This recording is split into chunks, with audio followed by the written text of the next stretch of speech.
네, 오늘은 인생은 보는 것에 달려있다라는 제목으로 하나님의 말씀을 여러분과 함께 나누기를 원합니다. 제가 캔사스로 가족들과 이주하면서 몇 군데 국립공원을 들렀는데 그 중에 하나가 그랜드 캐년이었습니다. 8년 만에 다시 방문했음에도 불구하고 그 장엄한 광경에 또 한 번 놀라게 되었습니다. 이번 코비드-19로 인해서 사람들이 많지 않아 더 편안하게 구경할 수 있었는데 저희는 하룻밤을 공원 내에 있는 넛지에서 머물면서 선셋을 보고 또 아침에 일어나서도 몇몇 뷰를 보았습니다. 그런데 신기한 것은 같은 포인트에서도 보는데도 해질 때와 해가 뜬 후의 광경이 다르다는 것입니다. 몇 군데 포인트를 옮겨 다니면서 보는데도 어떤 포인트는 콜로라도 강이 보이기도 하고 어떤 곳은 보이지 않는 곳이 있습니다. 또 어떤 곳은 햇빛을 받아 더 선명하게 보이는 데가 있고 더 웅장하게 보이는 곳도 있었습니다. 같은 공원 안에서 구경했음에도 불구하고 마치 여러 곳의 캐년을 보는 것처럼 저마다 다른 모양과 다른 분위기를 느낄 수 있었던 것이죠. 그 이유가 무엇일까요? 그것은 제가 서 있었던 뷰 포인트의 로케이션과 구경한 시간의 차이 때문이었습니다.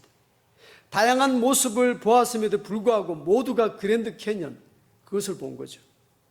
저는 이것을 생각하면서 인생을 살아감에 있어서도 세상을 어떻게 바라보고 사물과 사건을 어떻게 바라보고 인간을 어떻게 바라보느냐가 중요하다는 생각을 다시 한번 해보게 되었습니다.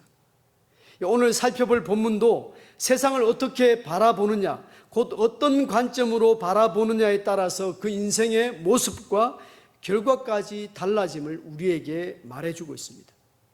우리가 잘 아는 것처럼 본문은 아브라함이 75세 때 하나님의 부르심을 받고 아내와 조카 롯을 데리고 고향 땅을 떠나 가나안 땅으로 이주하는 과정에서 일어난 사건입니다. 하나님께서 아브라함뿐 아니라 함께한 롯에게도 가축과 소유를 넉넉하게 더해 주셔서 이제 두 사람이 함께 동거할 수 없게 되었습니다. 게다가 아브라함의 가축을 돌보는 목자와 롯의 목자 간의 다툼이 발생하기 시작했습니다. 더구나 그 지역 주민들이 함께 살고 있었기에 아브라함이 먼저 조카 롯에게 제안을 합니다. 우리는 한 친척이니까 나나 너나 너의 목자나 나의 목자나 다투게 하지 말고 이 앞에 온 넓은 땅이 있으니까 네가 좌하면 내가 우하고 네가 우하면 나는 우하자리라 라고 그렇게 먼저 제안을 하죠. 나이 많은 삼촌의 입장에서 먼저 선택권을 가질 수 있음에도 불구하고 조카에게 그 선택을 양보했습니다. 결국 롯은 눈을 들어 요단강 동편을 선택하면서 이동을 하게 되죠. 그러면서 두 사람이 헤어집니다. 우리는 이 사건 속에서 보는 것의 중요성, 곧 관점, 뷰 포인트가 얼마나 중요한지를 우리 다시 한번 발견할 수 있다는 거죠. 자, 그렇다면 하나님의 자녀는, 크리스찬들은 어떤 관점으로 이 세상을 바라보고 사건들을 보아야 하느냐는 거죠. 세 가지를 보게 됩니다. 첫 번째는요, 외적인 모습보다 내적인 가치를 먼저 살펴야 한다는 것입니다. 롯은 아브라함이 양보한 우선권을 가지고 주변을 살펴보니 한눈에 들어오는 지역이 요단강 동편이었습니다. 강물이 흐르니까 그 주변이 얼마나 비옥하고 풍성했겠습니까? 그 비옥함이 소알까지 이르렀다라고 성경은 말하고 있습니다. 언뜻 보아도 그 지역은 마치 여호와의 동산인 에덴 동산 같았고 바로 애굽의 그 비옥한 토지가 있는 애굽 땅과 같았다라고 여러분 성경은 기록하고 있습니다. 그래서 당연히 롯은 요단강 근처로 이동하고 동쪽으로 옮겨갔습니다. 여기서 우리는 롯이 요단 근처에 있는 그 비옥한 성읍들을 보고 그 모습만 보고 선택했음을 알 수 있습니다.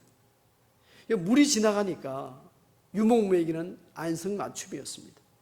그러나 롯이 선택한 지역은 넓은 사해도 있었습니다. 그러나 알다시피 소금물이라서 전혀 마실 수 없는 물이었습니다. 훗날에는 그가 살았던 소돔과 고모라가 하나님 앞에서 악을 행하게 되었고 동성애와 같은 큰 죄를 범하게 되므로 결국 불과 유황으로 심판받는 그런 저주의 땅이 되고 말았다는 것이죠. 결국 그의 아내마저 잃어버리고 소알의 좁은 동굴에서 두 딸과 생활하는 신세가 되고 말았던 것입니다. 이를 통해 우리는 눈에 보이는 겉모습, 외적인 모습만 가지고 판단하거나 선택해서는 안 된다는 교훈을 얻게 되는 것입니다. 성도 여러분, 우리가 믿음으로 살아간다고 말하지만 중요한 선택을 하거나 결정을 할 때 가장 먼저 염두에 두는 것이 외형적인 것들입니다. 그 사람이 어떻게 보이는가, 그것이 얼마나 보기에 좋고 번듯한가에 초점을 둘 때가 많이 있다는 것이죠. 그렇게 세상을 바라보고 인생을 바라보게 되면 정말 그것이 가지고 있는 내면의 가치와 본질을 놓치게 된다는 사실입니다. 외적으로 화려하고 눈에 보이게 좋아 보이는 것을 추구하다 보면 정작 그 속에 들어있는 그 본질과 그 의미들을 우리가 놓치게 된다는 것이죠. 그래서 요즘은 잡을 구할 때 회사에서 사람을 뽑을 때도 그 사람의 외모나 이 스펙에 너무 집중하게 됩니다. 그 사람의 내면 속에 있는 인격이나 됨됨이를 눈여겨보지 않는 시대가 되었다는 거죠. 그런 사람 뽑았더니 나중에 그 사람이 문제를 일으킵니다. 흔히 말하는 보이는 것이 전부가 아니다라는, 여러분 그 마음을 우리가 가져야 됩니다. 내면에 담겨있는 그 가치, 그 본질을 우리가 먼저 살피는 것이 믿음의 관점이라는 것입니다. 모세가 보는 12정탐꾼 중 10명은 돌아와서 어떻게 보고합니까?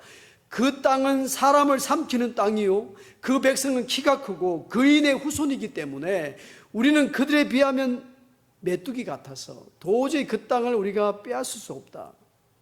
여러분, 그 땅이 나쁜 땅이 아닙니다. 너무 좋은 땅이었어요. 그런데 그 땅에 살고 있는 백성을 보니까 겁이 난 거죠. 외적인 모습이 이미 눌려버렸습니다. 그러나 갈렙과 여호수아를 비롯한 두 사람은 어떻게 고백합니까? 저들이 아무리 거인들이라 할지라도 하나님이 우리를 기뻐하시면 그 땅으로 들어가게 되고 그들은 우리의 먹이가 될 것이다, 밥이 될 것이라고 보고하였습니다. 같은 지역을 바라보고서도 한쪽은 외적인 모습에만 집중했고 다른 쪽은 그 땅이 가진 가치, 하나님이 약속하신 땅으로 바라본 것이죠. 결국 이 차이가 중요한 결과를 낳게 되는 것입니다. 성경은 말합니다. 우리가 주목하는 것은 보이는 것이 아니요 보이지 않는 것이니 보이는 것은 잠깐이요 보이지 않는 것은 영원함이라. 성도 여러분, 화려한 겉모습, 외적인 모습에 시선을 빼앗기지 않고 오직 그 내면에 담긴 가치와 본질을 살펴보심으로 올바른 선택과 결정을 할 수 있는 저와 여러분이 될 수 있기를 주님의 이름으로 축복합니다. 두 번째는요, 눈앞의 이익보다 미래의 비전을 보아야 합니다. 롯은 삼촌의 제안을 듣고 요단 근천을 바라보니 짧은 시간에 자신도 노력하면 가축과 재산을 많이 모을 수 있겠다는 생각을 했습니다. 그래서 조금도 망설이지 않고 비옥한 요단 지역을 선택하고 거처를 옮기게 되죠. 여러 성읍들을 그 지역에서 왔다 갔다 합니다. 아마 롯이 그렇게 재빠르게 움직이면서 가축과 많은 재산을 모았을 것이라고 생각합니다.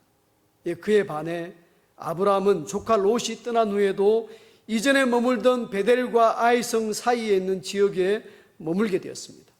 그때 하나님께서 아브라함에게 눈을 들어 동서남북을 바라보라, 내가 그 땅을 너와 후손에게 줄 것이다 라고 약속한 거죠. 다시금 새로운 약속을 주신 겁니다. 하지만 롯은 그 땅에서 두 사이를 얻고 풍족한 삶을 누렸지만 오래 가지 못했고 결국은 불과 유황불로 심판받고 가족들과 함께 성 밖으로 피신할 수밖에 없는 그런 처지가 된 것입니다. 성도 여러분, 현대인들이 조급해서 무엇이든지 빨리빨리 처리해서 좋은 결과를 얻고 싶어하는 이유가 있습니다. 왜 그렇게 할까요? 그 중심에 이기심이 있고 비교의식이 있기 때문입니다. 새로운 비즈니스를 시작해서 단기간에 이익을 보기 위해 무리한 투자를 하게 되고 그로 인해 결국 실패합니다. 오늘 씨앗을 심어놓고 내일 당장 열매를 거두려고 하기 때문이죠. 그 내면에 뭐가 있냐면 남들보다 빨리 성공하고 빨리 출세해서 내가 떵떵거리고 살고 싶은 그런 이기적인 욕망과 남과 비교하는 의식이 들어있기 때문입니다. 요즘 TV 광고를 보면 제품 자체의 특징이나 기능을 설명하기보다는 그것을 구입하면 남들보다 더 돋보이고 더 행복해진다는 그런 논리로 광고를 하고 있습니다. 제품 기능 설명하지 않아요. 이미지를 통해 가지고 네가 이것을 사면 너는 다른 사람보다 더 행복해질 거야. 너의 삶이 더 윤택해질 거야. 네가 돋보이는 삶을 살게 될 거야 라고 이 비교 의식을 통해서 홍보를 하고 있습니다. 그래서 사람들이 미련하지만 원칙을 지키며 일을 하고 답답하지만 질서를 지키며 살아가고 묵묵하게 한 곳에 오래 머물러 살아가는 것이 믿음의 방식임을 우리는 기억해야 하는 것입니다. 이번 가족 여행에서 들렀던 곳들 중 빼놓을 수 없는 한 곳이 있는데요. 아치스 국립공원입니다. 가장 높은 곳에 위치한 그 델리캣 아치를 네 가족이 왕복 2시간 넘게 이렇게 걸어서 왔다가 갔습니다. 보고 왔는데요. 그 아치는 유타주의 랜드마크와 같은 곳입니다. 그런데 공원에 들어가자마자 많은 사람들이 공원 입구에 있는 특이한 모양의 아치들 앞에서 사진을 찍고 주변을 감상하고 있습니다. 그러나 저는 이미 어느 집사님을 통해서 왕복 3시간 정도면 가장 높은 곳에 있는 델리케이트 아치를 볼 수 있다는 이야기를 들었기 때문에 곧장 그쪽으로 운전해서 하이킹을 시작했습니다. 바위산을 오르고 오를수록 아치가 나타날 기미가 보이지 않습니다. 1시간 이상을 올라가니 이제 제법 멋있는 아치가 나타났습니다. 그건 줄 알았는데 그것이 목적지가 아니더라고요. 거기서 몇 분 더 올라가야만 활짝 트인 곳에 자리 잡은 정말 멋진 델리켓 아치를 볼 수 있었습니다. 아마도 집사님의 얘기를 듣지 않고 그냥 공원에 들어갔다면 다른 사람들처럼 그저 눈앞에 있는 가까운 곳에 있는 곳에 가 사진을 찍고 자동차로 쉽게 이동하는 곳에 있다가 아마 그것만 보고 왔을 겁니다. 아니면 중간에 또 올라가다가 포기하고 너무 힘들어서 사진만 찍고 내려왔겠죠. 그러나 우리는 이미 그 정보를 다 들었기 때문에 이 바위산을 넘고 이 언덕만 넘으면 분명히 그 유명한 쉽게 볼 수 없는 아치가 있는 것을 알았기 때문에 끝까지 우리가 완주할 수 있었다는 거죠. 한 2시간 반에 걸쳐서 왕복했기 때문에 피곤했지만 기분은 좋았습니다. 저는 이것이 우리 인생을 바라보는 것과 똑같다고 생각합니다. 남들보다 성공하고 출세하려 보다 보니 짧은 시간에 무리하게 됩니다. 단기간에 이익을 얻거나 원하는 것을 손에 넣으려 하다 보니까 원칙과 순리를 어기게 되고 넘어지고 실패하게 되는 것이죠. 그러나 인생이 마라톤과 장거리 경주임을 알고 긴 안목을 가지고 긴 호흡으로 바라보게 될 때 우리는 끝까지 완주하게 되고 하나님이 주시는 상급을 얻게 되는 것입니다. 비록 모든 것이 빠르게 변하는 세상이지만 저와 여러분 짧은 시간에 무언가를 성취하거나 이익을 얻으려고 하기보다는 미래에 향한 그 비전, 그 가능성을 바라보심으로 아브라함이 누렸던 하나님의 은총을 누리시는 저와 여러분이 될 수 있기를 주님의 이름으로 축복합니다. 마지막으로 여러분 영혼의 관점으로 현재를 보아야 합니다. 롯의 관점은 현실 지향적이고 목표 지향적이었습니다. 무엇보다 삼촌의 재산이 많아지고 심지어 애굽 땅에 들어가서도 위기에 처할 뻔했음에도 불구하고 오히려 하나님의 도우심으로 바로로부터 더 많은 가축들을 선물을 얻고 나오는 모습 보면서 자신도 삼촌처럼 더 많은 재산과 출세를 위해 대박을 꿈꾸게 되죠. 하지만 롯이 놓친 한 가지가 있습니다. 그건 뭐냐면 삼촌 아브라함의 생활 방식이었습니다. 삼촌 부부와 함께 비록 정동 고향 땅을 떠났지만 하나님의 부르심을 받은 아브라함은 가는 곳마다 하나님께 예배를 드리고 제단을 쌓았던 사실을 간과해 버린 거죠. 본문 배경이 되는 베델과 아이성 중간 지역은 이미 아브라함이 창세기 12장에 보면 여호와께 제단을 쌓고 여호와의 이름을 불렀던 경험이 있는 곳입니다. 그리고 롯과 헤어진 이후에도 아브라함은 헤브론으로 거주지를 옮겨서 그곳에서도 거기서 여호와를 위하여 제단을 쌓았더라라고 성경은 우리에게 말해주고 있습니다. 이 같은 사실을 통해서 하나님을 예배하며 하늘의 관점, 영원한 관점으로 바라보고 결정했던 아브라함과 달리 롯은 현실적이고 목표 지향적인 관점으로 현재만 집중하며 선택했다는 것을 우리는 짐작할 수 있는 거예요. 심지어는 아브라함은 아들을 죽여야 되는 현실 앞에서도 믿음으로 영혼의 관점으로 하나님께 순종했고 여호와의 일의 은총을 경험하게 되었습니다. 성도 여러분, 현재 전 세계는 코로나 팬데믹으로 세계적으로 1,100만 명의 확진자가 발생했고 무려 53만 명이 넘는 사람이 목숨을 잃었습니다. 우리가 사는 미국만 하더라도 290만 명 정도가 감염됐고 13만 명이 지금 죽어가는 실정입니다. 그리고 32개 주에 걸쳐서 감염자가 점점점 늘어나고 있어서 2차 대유행이 예견되는 상황에 처했습니다. 이러한 현실만 바라보며 얼마나 답답하고 암울하고 정말 솔루션이 없는 그런 절망적인 상황입니다. 그러나 믿음의 사람들은 이런 현실 앞에서도 아브라함처럼 삶의 현장에서 마음을 다해 하나님을 먼저 예배하고 그분 앞에 간절히 무릎 꿇고 기도하며 주어진 일에 최선을 다하고 모든 것이 하나님의 손에 달려있음을 믿고 소망을 가져야 한다는 사실입니다. 우리 주님은 이 땅에 33년간 사시면서 영혼의 관점으로 세상을 바라보셨습니다. 그러하시기에 눈앞에 크고 작은 희노 애락에 동요하지 않으셨고 잠시 있다가 사라질 것에 마음을 빼앗기지 않도록 늘 가르쳐 주셨습니다. 결국에는 당신의 목숨을 영존하신 아버지의 뜻에 따라 십자가에 내어놓으셨고 그로 인해 그 세상 너머에 있는 영원한 나라와 현실을 초월하는 영광이 실제하고 있음을 몸소 보여주신 것입니다. 여러분, 주님은 우리에게 이 땅의 보물을 사두지 말고 하늘의 창고에 보물을 쌓아둘 것을 가르쳐 주셨습니다. 성경은 우리에게 이렇게 교훈합니다. 이는 세상에 있는 모든 것이 육신의 정욕과 안목의 정욕과 이생의 자랑이니 다 아버지께로 온 것이 아니요 세상으로부터 온 것이라. 이 세상도 그 정욕도 지나가되 오직 하나님의 뜻을 행하는 자는 영원히 거하느니라.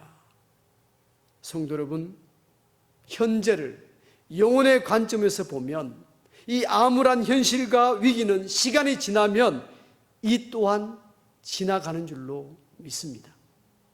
무엇보다 지금 하나님의 백성들은 믿음으로 바라보고 믿음으로 생각하고 믿음으로 행동해야 될 때입니다. 예수님의 눈으로 바라보면 이 혼란과 위기 속에서도 하나님의 구원 역사는 멈추지 않고 계속 진행되고 있으며 그분의 뜻이 여전히 이루어지고 있음을 발견하게 될 줄로 믿으시기를 바랍니다. 이제 말씀을 정리하겠습니다. 코로나 팬데믹으로 혼란스럽고 걱정되는 상황 속에서 어떻게 현실을 바라보고 또 어떻게 우리가 세상을 바라보느냐가 중요해졌습니다. 오늘 아브라함과 롯의 이야기를 통해서 살펴본 것처럼 먼저는 외형적인 모습보다 내면에 담긴 가치와 본질을 먼저 살펴보십시오. 다음은 눈앞의 이익보다 미래의 비전을 살펴보십시오. 마지막으로 영혼의 관점으로 현실을 바라보십시오. 이러한 믿음의 눈은 전에도 계셨고 지금도 계시고 장차 오실 예수님을 삶의 주인으로 삼고 그분과 범사에 의논하고 그분께 순종함으로 자연스럽게 생겨나게 되는 줄로 믿습니다. 저와 여러분이 이런 신앙의 안목과 통찰력을 통해서 이 어려운 시기 중에도 하늘의 평강을 누리시고 승리하시는 저와 여러분이 될 수 있기를 주님의 이름으로 축복합니다. 이 시간 우리가 주신 말씀 기억하며